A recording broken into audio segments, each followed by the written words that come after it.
Notre Dame is number one. Notre Dame with a miracle win as the He's going in.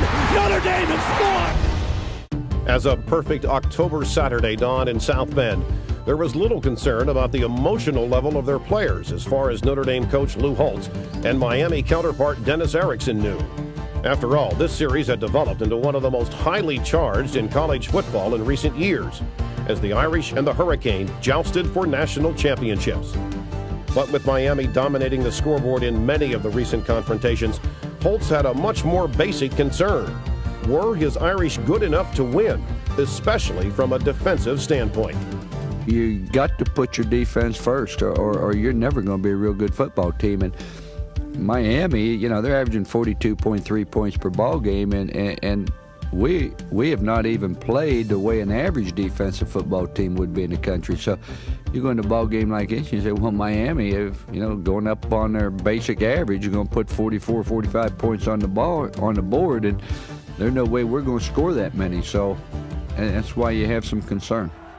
Whatever air had been pumped into the Irish balloon by a pumped-up Notre Dame Stadium crowd and a national television audience on CBS promptly fizzled away when Notre Dame fumbled the football to the Canes on the very first play from scrimmage. Miami needed but 6 running plays to take advantage, and the second-ranked visitors had the early lead. The Irish escorted the ball 58 yards on a methodical drive that ended in a Craig Hendrick field goal. Miami then matched those 3 points after intercepting a Rick Meyer pass. The first miscue he'd thrown in 87 tries. Next, it was Raghib Ismail who pumped the life back into the Notre Dame faithful. Here's the run-up and the kick by Huerta. It'll come down, and the Rocket will get a shot at it at the 6.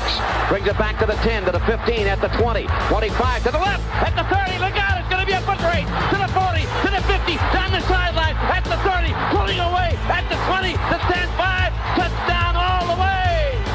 94 yards. The partisan Irish crowd was now back in the game. So too was the Notre Dame defense, as Greg Davis displayed in stepping in front of Randall Hill to pick off a Craig Erickson pass. Ismail displayed his versatility with a 20-yard gain on a reverse. But the Canes held firm again, so Hendrick converted the second of his field goals for a 13-10 advantage.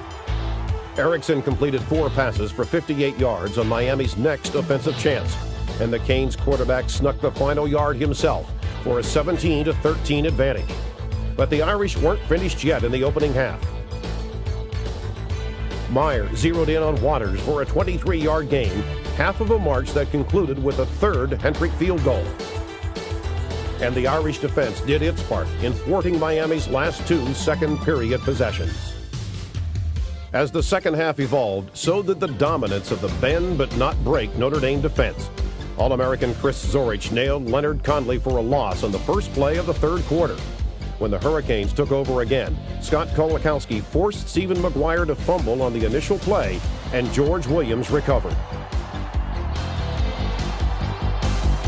After a 36-yard Hendrick field goal, Miami's offense was halted in its tracks, first by Andre Jones, then by Demetrius Dubose. Meyer carefully moved Notre Dame within striking distance again, scrambling once for 18 yards and nearly connecting with Tony Smith in the end zone. That left it for Hendrick to add his record 5th three-pointer to make it 22-17.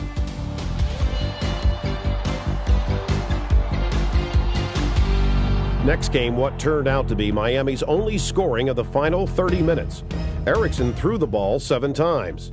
Then, from a 1st and goal at the 8, the dogged Irish defenders forced 3 straight incompletions. That permitted Carlos Huerta to connect to trim the deficit to 2 points. After a Notre Dame punt, All-American cornerback Todd Light bailed the Irish out by hauling in an errant Erickson toss at his own 8.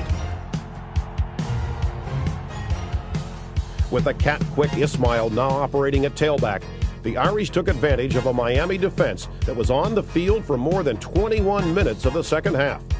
First, he took a pitch down the right sideline for a 16-yard gain. Next, on a reverse, he turned the corner for 28 more. Then, facing an all-out blitz on 3rd and 4, Meyer dropped the ball off to Rodney Culver, and he knifed his way into the end zone for the 21-yard scoring play. Trailing 29-20, Miami wasn't finished yet. The Canes swept quickly into Irish territory, but Greg Davis knocked the football away from Conley, and Stonebreaker recovered at the Notre Dame 2, and that's the last Miami would see of the football. Meyer used 9 running plays and a pair of third down conversions to run out the final 4 minutes and 44 seconds on the clock.